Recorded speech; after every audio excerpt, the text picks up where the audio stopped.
বর্ষা, কোথায় তুমি? বর্ষা নাই, মারা গেছে বর্ষা। আচ্ছা, তাহলে ওর বান্ধবীর নাম্বারটা দিয়েন। দিমু তোর নাম্বার। ভূত হয়ে আইসা তোরে দেইখা নিউ। মেসেজ দিছো কেন? আমি না ভালো মেয়ে না? ইচ্ছা মতো তো বকা ঝকা দিছো। এখন আবার আমার কাছে কি? আমাকে তো এখন আর ভালো লাগে না। আমার বান্ধবীর দিকে চোখ পড়ছে, চোখ আমি বের করে নিব। আমি কাল কলেজে আসি, তারপর দেখাচ্ছি। আচ্ছা, আমি আসলে সরি, আর কখনো এভাবে বলবো না। ভুল হয়েছে এভাবে বলাটা ঠিক হয়নি।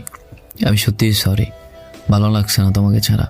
এতই যখন দরদ, তাহলে আমাকে বকা ঝকা দাও কেন? আমাকে কষ্ট দিয়ে কথা বলো কেন? আমি কখনো বলি তোমাকে কষ্ট দিয়ে কথা?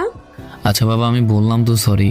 আসলে আমি জানি আমি তোমাকে অনেক কষ্ট দিয়ে কথা বলি, যা আসলেই ঠিক না।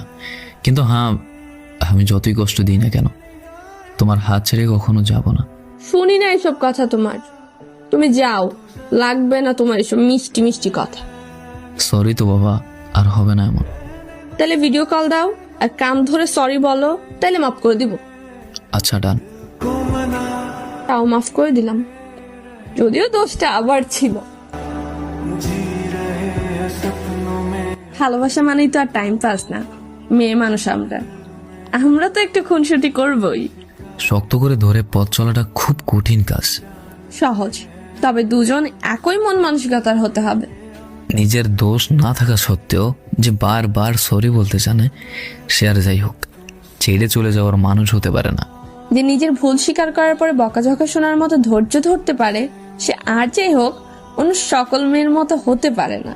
ভালোবাসা সুন্দর মনের মানুষের সাথে। চেহারা তো একটা আবরণ মাত্র।